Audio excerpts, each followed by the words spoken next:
नमस्कार, स्वागत है आप सभी का हमारा राजस्थान में और मैं हूं आपके साथ शिवांगी पारिक।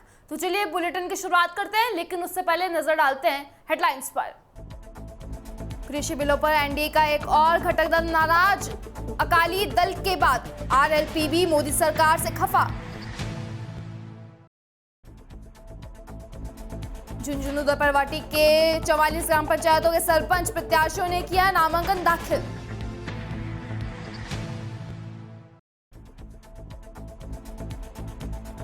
पंचायत चुनाव को लेकर शराब की बिक्री में तेजी, 127 पेटियां सहित पिकअप जब्त की।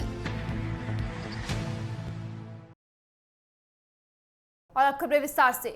नए कृषि बिल पर अकाली दल के एनडीए से नाता तोड़ने के बाद में उसका एक और घटक दल राष्ट्रीय लोकतांत्रिक पार्टी भी इस बिल को लेकर खफा है। राष्ट्रीय लोकतांत्रिक पार्टी की चेतावनी दी है कि वह इस बिल के मुद्दे पर किसानों के साथ खड़ी होगी। आरएलपी के संयोजक नागौर सांसद हनुमान बेलीवाल ने कहा कि पार्टी की कोर कमेटी इस बिल की आपत्तियों पर विचार कर पार्टी रणनीति का फैसला करेगी। आरएलपी के एनडीए का हिस्सा रहने या न रहने पर भी पुनर्विचार कर सकती है। आरएलपी की आपत्तियों की ये बिल है कि संसद में पेश करने से पहले सहयोगी दलों को विश्वास में नहीं लिया गया। बेनीवाल ने कहा कि आरएलपी की आपत्ति बिल के दो प्राविधान को लेकर है। पहला तो ये कि मंडियों से बाहर खरीद में न्यूनतम समर्थन मूल्य की शर्त शामिल नहीं है। दूसरी आपत्ति ये है कि निजी कंपनियों की किसान से खरीद में थर्ड पार्टी की भूमिका। बेनीवाल ने कहा कि ये प्रधानमंत्री से मिलकर इन आपत्तियों को बताएंगे, उसके बाद में फैसला करेंगे। बेनीवाल ने कहा कि उनकी पार्टी की मांग है कि निजी कंपनियों की खरीद फरोख्त में किसानों की सुरक्षा का भरोसा हो, वह शोषण के शिकार ना बने।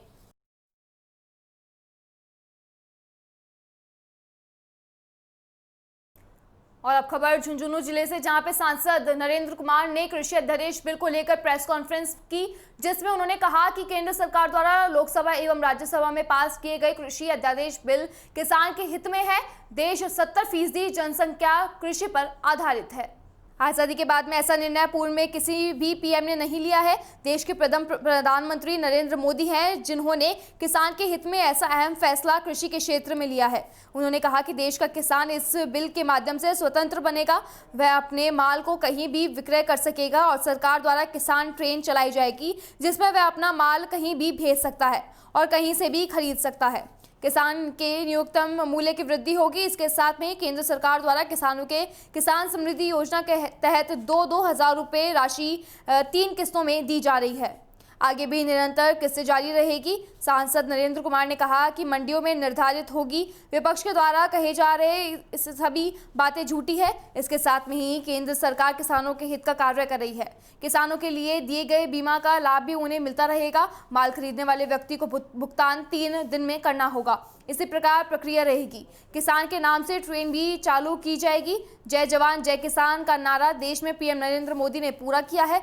झुंझुनू जिले के आत्मनिर्भर भारत के तहत केंद्र सरकार द्वारा किसानों और जवानों को राशि दी गई है।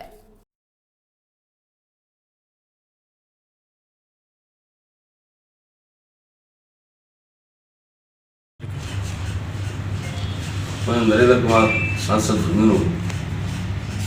अभी जो विधेयक पास हुआ है वो किसानों के हित के लिए हुआ है। बहुत कृषि प्रधान देश है।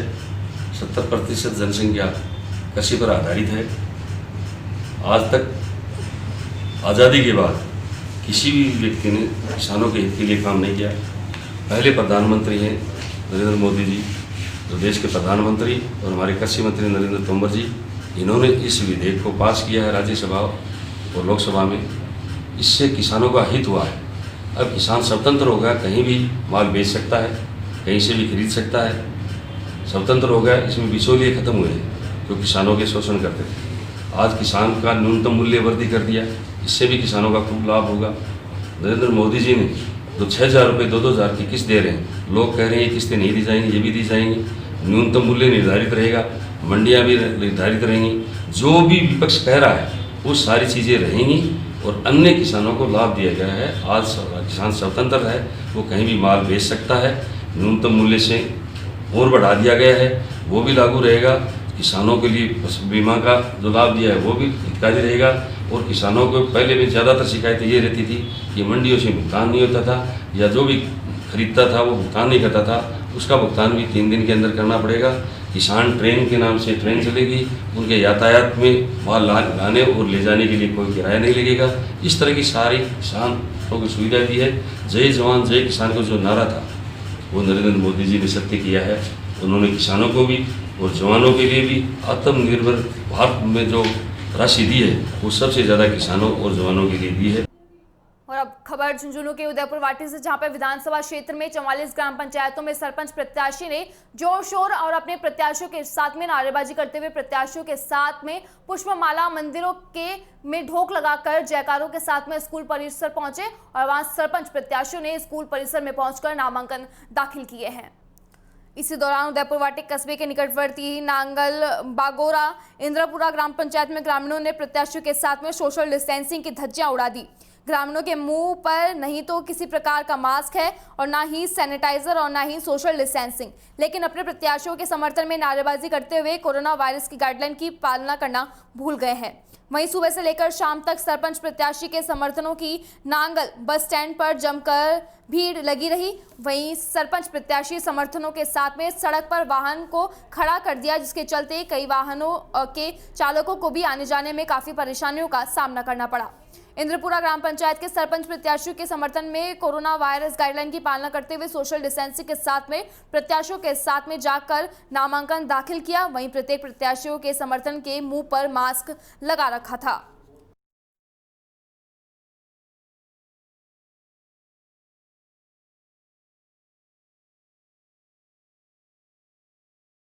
और अब खबर चित्तौड़गढ़ के गंगरार से, जहां पे उपखंड के साड़ास ग्राम पंचायत में लाखों की लागत में बनी आंगनबाड़ी केंद्र की देखरेख के अभाव के से बदहली का शिकार हो गई है।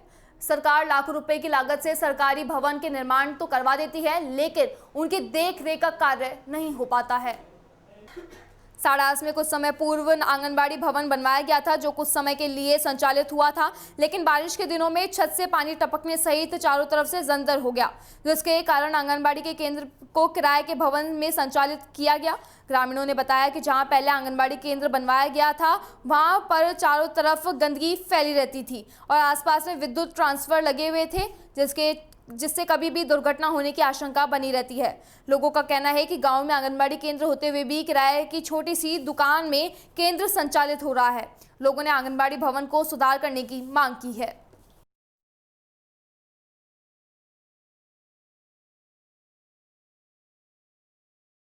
और अब खबर जालौर के भीनमाल से, जहां पे अखिल भारतीय विद्यार्थी परिषद द्वारा राजकीय महाविद्यालय भीनमाल में प्रथम वर्ष में प्रवेश से वंचित रहने वाले विद्यार्थियों के लिए सीट बढ़ाने के क्रम में राजस्थान के उच्च शिक्षा मंत्री के नाम तहसीलदार को ज्ञापन दिया है। नगर मंत्री महिपाल सिंह ने बताया कि महाविद्यालय के कला व विज्ञान संकाय में सीट नहीं बढ़ाने के कारण 700 से अधिक विद्यार्थी वंचित रह रहे हैं। सरकार द्वारा सीट बढ़ाई जाए ताकि प्रवेश से वंचित रहे विद्यार्थी अपना प्रवेश ले सके। इस अवसर पर जिला संयोजक चंदन सिंह, श्रवण सोनी, पंकज माली, भोराराम देवासी, नरेश देवासी, मयंक देव, सहदेव बोरा, सहदेव सिंह, भावेश लखारा आदि कई छात्र एवं कार्यकर्ता मौजूद रहे।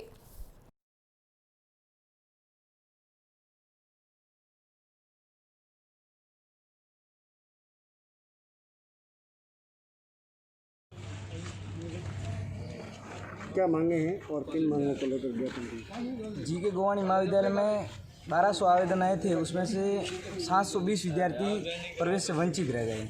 इस संबंध में उपखंड अधिकारी जी को उच्च शिक्षा मंत्री के नाम आज ज्ञापन दिया है कि सीटों में बढ़ोतरी करवाई जाए ताकि जो प्रवेश से वंचित रहे हैं विद्यार्थी उनको महाविद्यालय में प्रवेश मिल सके, क्योंकि ज़्यादातर ग्रामीण परिवेश से विद्यार्थी अपने यहाँ पे आते हैं। ये एकमात्र अपने क्षेत्र का सबसे बड़ा राजकीय महाविद्यालय है, तो हर कोई विद्यार्थी निजी महाविद्यालय में नहीं पढ़ सकता है बड़ी फीस दे के। सरकार से निवेदन किया है, उच्च शिक्षा मंत्री के नाम ज्ञापन दिया है कि आप सीटें बढ़ाएं ताकि हर विद्यार्थी को प्रवेश मिल सके। और अब खबर चूरू के बिदासर से, जहां पे करीब 10 वर्ष पूर्व बनी शहरी गौरवपथ में अब जर्जर हालत में हो चुकी है, जिसके चलते दिन भर में हजारों राहगीरों को परेशानी का सामना करना पड़ रहा है। अब इस समस्या को लेकर पार्षद गोपाल गुर्जर ने अधिशासी अधिकारी सहित प्रशासन से मांग की है कि बिदासर कस्बे की बदहाल पड़ी शहरी गौरव पथ को पूर्ण बनाई जाए। निवर्तमान पार्षद गोपाल गुर्जर ने बताया कि इस समस्या को लेकर पहले भी अधिकारियों को कई बार ज्ञापन दे चुके हैं, लेकिन शासन प्रशासन इस समस्या पर ध्यान नहीं दे रहा है, जिसके चलते आमजन परेशान है।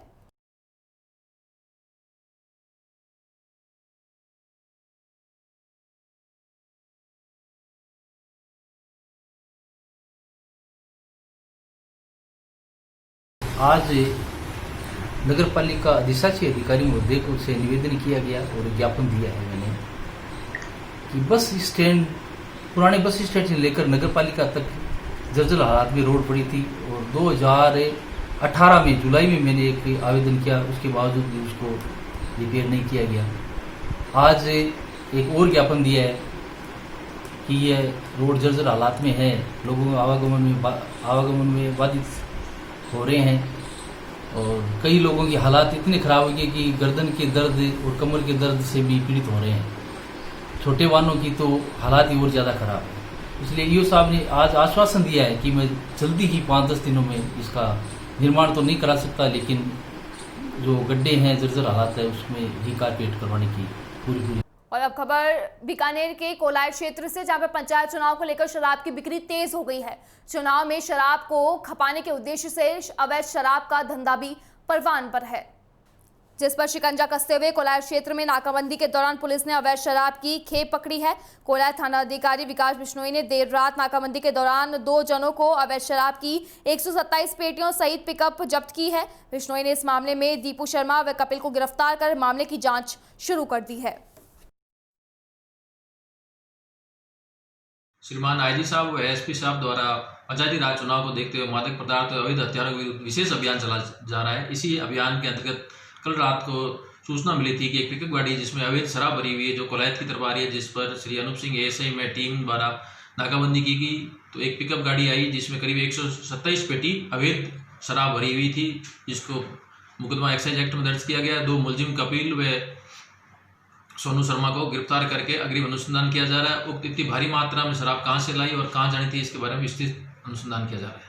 और अब खबर राजधानी जयपुर से, जहां पे ज्वेलरी कारोबार का परिवार घर में चला रहा था सट्टा, वहीं 15 किलो चांदी और 8 लाख रुपए बरामद किए हैं। अतिरिक्त पुलिस आयुक्त प्रथम अजय पाल लामा ने बताया कि जयपुर शहर में आईपीएल T20 क्रिकेट मैचों में सट्टे की सूचना प्राप्त होने पर कार्रवाई हेतु टीम गठित की गई थी, जिसमें कमिश्नरेट स्पेशल टीम जयपुर को सूचना मिली कि Mumbai Indians and royal challenger Bangalore के मध्य में T20 आईपीएल मैच पर श्यामनगर स्थित मकान में सट्टा लगाया जा रहा है। सूचना पर कार्रवाई करते हुए CSI आयुक्त जयपुर थाना पुलिस श्यामनगर, किशन नगर, दानापानी रेस्टोरेंट के पास में श्यामनगर जयपुर में मकान में छापा मारकर जयपुर शहर के नामी ज्वेलर्स महेंद्र कुमार, सिद्धार्थ अग्रवाल व आशीष अग्रवाल को मौके पर सट्टा लगाते हुए पकड़ा। वहीं पुलिस ने एक आरोपी गजेंद्र की भी तलाश में जुटी है, जो फिलहाल फरार है।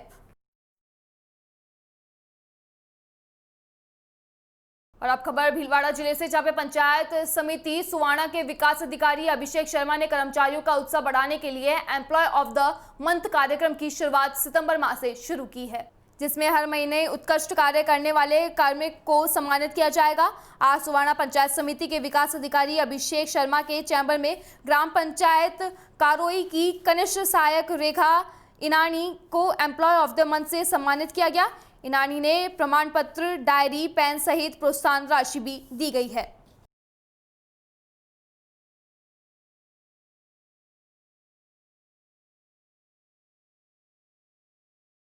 तो वही अब खबर झुंझुनू जिले से, जहां पे शेखावटी क्षेत्र में आए दिन शादी के लिए नाबालिग बच्चों को खरीदने का मामला सुनने में मिलता है, लेकिन इनमें से कुछ मामले छुप जाते हैं तो कुछ मामले छप जाते हैं।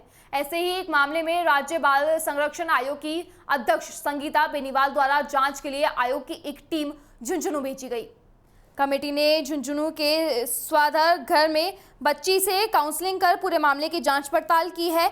आपकी जानकारी के लिए बता दें कि चूरू जिले के राजगढ़ निवासी एक नाबालिग बच्ची को झुंझुनू जिले के नवलगढ़ क्षेत्र में एक 50 वर्षीय व्यक्ति को शादी के लिए 80,000 रुपए में बेचने का मामला सामने आया था, जिस पर राज्य बाल संरक्षण आयोग ने संज्ञान लेते हुए एक कमेटी गठित की थी, जिसमें बाल संरक्षण आयोग के सदस्य शिव भगवान नागा, विभाग के उप निदेशक पवन पूनिया, बाल अधिकारिता विभाग की सहायक निर्देशक प्रिया चौधरी को शामिल किया गया था। इसी प्रकरण में आज राज्य बाल संरक्षण आयोग के 2 सदस्य शिव भगवान नागा एवं नुसरत नवकी स्वास्थ्य पहुंचे, जहां पे बच्ची से काउंसलिंग करे और सारे मामले की जानकारी ली। इस अवसर पर राज्य बाल संरक्षण आयोग सदस्य शिव भगवान ने जानकारी देते हुए बताया कि आयोग ऐसे मामलों को लेकर काफ़ी गंभीर है। शेखावटी क्षेत्र में ही नहीं अपितु पूरे राजस्थान में ही नाबालिग बच्चों को शादी के लिए बेचने के मामले मिल रहे हैं। ऐसा ही एक मामला पिछले दिनों त्रिपुरा की एक नाबालिग के साथ भी यहीं से सामने आया था। ऐसे मामलों को लेकर सरकार और आयोग दोनों गंभीर है।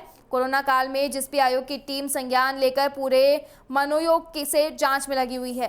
इस संदर्भ में सरकार और आयोग दोनों ही अच्छा काम कर रही है। वहीं आयोग के सदस्य नुसरत नकवी ने जानकारी देते हुए बताया कि आज हमने बच्ची से बातचीत की है, जिसमें उसने बताया कि जिस व्यक्ति को उसका सौतेला पिता बताया जा रहा है वह लड़की उसको माँ का दोस्त बता रही है। वहीं अभी कंफर्म नहीं है कि उनकी शादी हुई है या नहीं हुई है।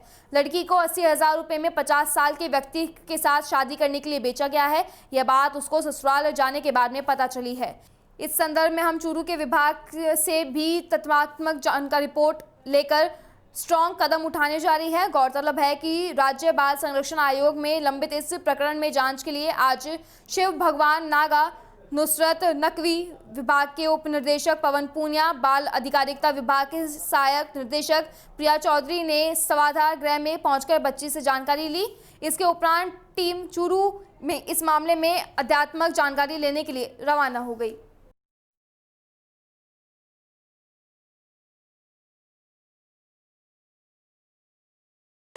तो आयोग इस मामले में काफ़ी गंभीर है और यहाँ शेखावाटी में विशेष तौर पर, पूरे राजस्थान में ही है, पर शेखावाटी में विशेष तौर पर ये ऐसे बाहर से बच्चों को लाकर के शादी करवाने का मामला है, या फिर यहाँ भी लोकल नाबालिग लड़कियों का शादी का मामला। इस मामले में खूब शिकायतें आ रही हैं।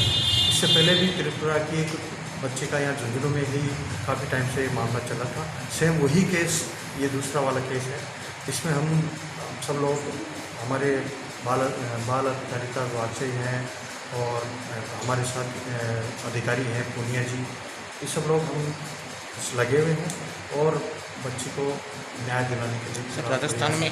राजस्थान में आए दिन ऐसी घटनाएं सुनने को मिलती हैं, तो क्या सरकार को कोई बाल संरक्षण अधिकार है? बिल्कुल, सरकार भी इस मामले में गंभीर है और आयोग तो विशेष तौर पर। अब आप देख रहे हैं अभी इस कोरोना जो चल रहा है, इसके अंदर भी हम लोग सब लगे हुए हैं। हमारी पूरी टीम लगी हुई है। हमारी पूरी टीम इतना शानदार काम कर रही है कि कहीं भी, चाहे वो बच्चों के किसी मामले का कोई भी कहीं का भी केस आ जाए, उसमें तुरंत संज्ञान लेकर के चाहे जाना पड़े तो जा रहे हैं।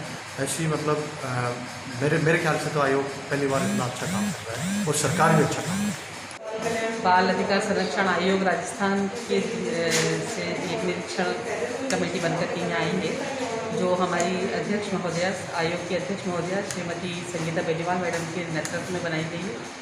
और यहाँ जो एक बच्ची का प्रकरण अखबार के थ्रू आयोग के समक्ष आया, उसके ऊपर कॉग्निजेंस लेते हुए हमने ये काम किया है और एक कमेटी गठित की गई है। बच्ची के बारे में बताया गया था कि जब वो 14 साल की थी तो उसके एक सौतेले पिता ने, जिसको बच्ची अपनी माँ का दोस्त बता रही है, शादी शायद उन्होंने की है नहीं की है उसको कंफर्म नहीं है, वो उसको दोस्त नाम से ही पुकार रही है।